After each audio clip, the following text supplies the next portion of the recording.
नमस्ते साथियों, मैं doctor DP Goswami, SPC government college Ajmer. इतिहास विषय में आज अपना प्राचीन भारतीय इतिहास को जानने के स्रोत पर अपना लेक्चर देने जा रहा हूँ।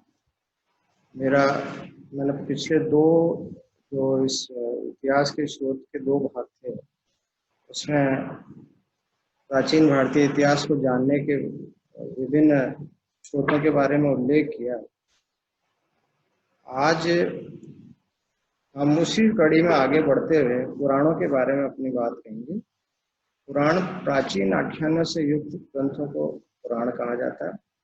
इनकी रचना संभवतः 5वीं शताब्दी से 4वीं शताब्दी ईसा पूर्व तक के मध्य इनका पूर्ण अस्तित्व आ गया था। ब्रह्म विवर्त पुराण में पुराणों के 5 लक्षण पाए जाते हैं। ये हैं सर्प, प्रतिसर्प, सर्ग, वंश, अवंतर, वंशानुचरित। भारतीय इतिहास में पुराणों की संख्या 18 मानी है, और वो जो है वो है पहला ब्रह्म पुराण, पद्म पुराण, विष्णु पुराण, वायु पुराण, भागवत पुराण, नारदीय पुराण, मार्कंडेय पुराण, अग्नि पुराण, भविष्य पुराण, ब्रह्म भूयर्थ पुराण, लिंग पुराण, वराह पुराण, स्कंद पुराण, वामन पुराण, कूर्म पुराण, मत्स्य पुराण, गरुड़ पुराण और ब्रह्मांड पुराण। इन पुराणों से हम अपने प्राचीन संस्कृति और अपनी परंपरा के बारे में जानकारी प्राप्त करते हैं। यूँ कह सकते हैं कि सनातन परंपरा इन पुराणों से काफी प्रभावित रही है। वर्तमान सनातन समाज में इनका प्रभाव देखने को मिलता है, जो कि हम विभिन्न त्योहारों में, विभिन्न हमारे संस्कारों में, घरों में जो यज्ञ वगैरह होते हैं उनमें देखने को मिल जाएगा। अगला स्रोत है बौद्ध साहित्य का स्रोत।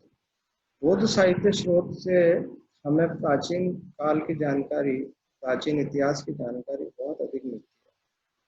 बौद्ध साहित्य को त्रिपिटक कहा जाता है।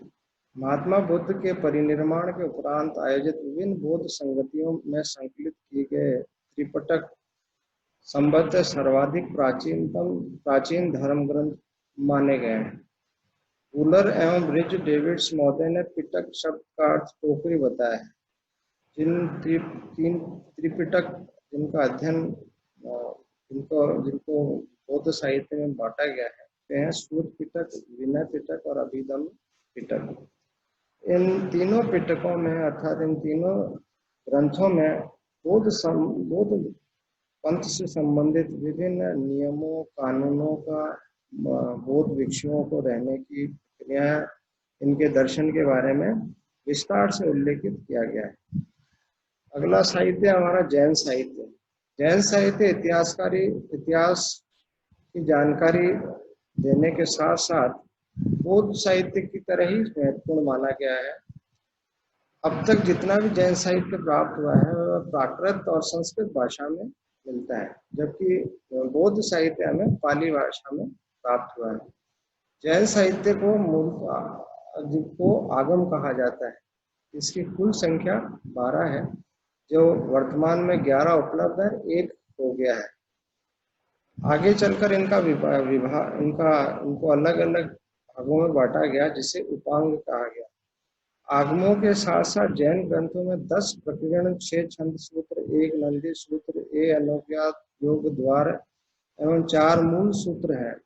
इन आगम ग्रंथों की रचना संभवतः श्वेतांबर संप्रदाय के आचार्यों द्वारा महावीर स्वामी की मृत्यु के बाद की गई।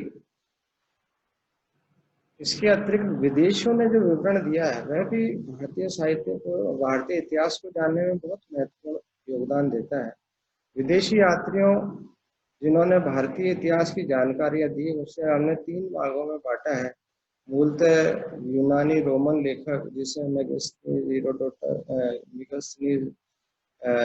हेरोडोटस इत्यादि आते हैं। इसी तरह से चीन लेखक, जिसमें फाइयान, हिंगसांग इत्यादि आते हैं। इसी तरह से अरबी लेखक, इसमें अल्बुर्नी के अतिरिक्त अमीर खुसरो और अनेक लेखक आया, जिससे मध्यकालीन इतिहास के बारे में भी जानकारी मिल जाती है, प्राचीन बारे में भी काफी। इसके बाद जो नेक्स्ट जिससे हम इतिहास की जानकारी लेते हैं वो साहित्य से संबंधित नहीं है, वो पुरातत्व से संबंधित है। पुरातत्व यानी कि इतिहास को जानने के ठोस प्रमाण, जिसको किसी भी परिस्थिति में जिसके साक्ष्य को मिटाया ही नहीं जा सकता। इसमें से मुख्य आते हैं अभिलेख, सिक्के, स्मारक, भवन, मूर्तियां और चित्रकला। ये ऐसी एविडेंस है इतिहास की जिसको किसी भी परिस्थिति में मिटाई नहीं जा सकती। अर्थात इतिहास लेखन के ये ठोस प्रमाण है जिसके बाद जिसकी सहायता से हम इतिहास की जानकारी प्राप्त करते हैं। मतलब इतिहास के निर्माण में ये पुरातत्व सामग्री में अभिलेखों का बहुत महत्वपूर्ण स्थान माना गया है, क्योंकि अभिलेख अधिकांशतः स्तंभों, शिलाओं, ताम्रपत्रों,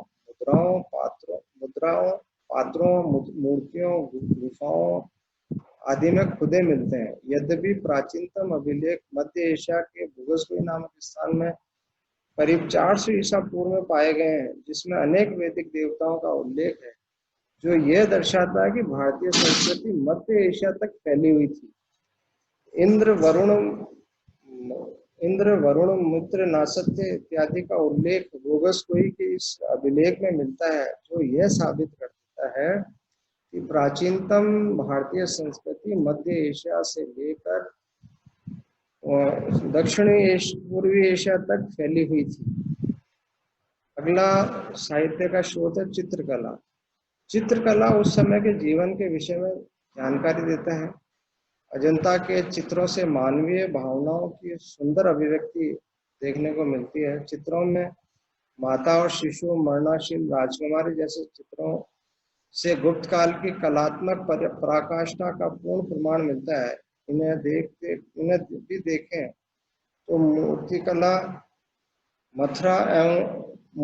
में मथुरा और एवं उसके अभिलेख आज भी विश्व में अपना कीर्तिमान स्थापित किए हुए हैं। धन्यवाद।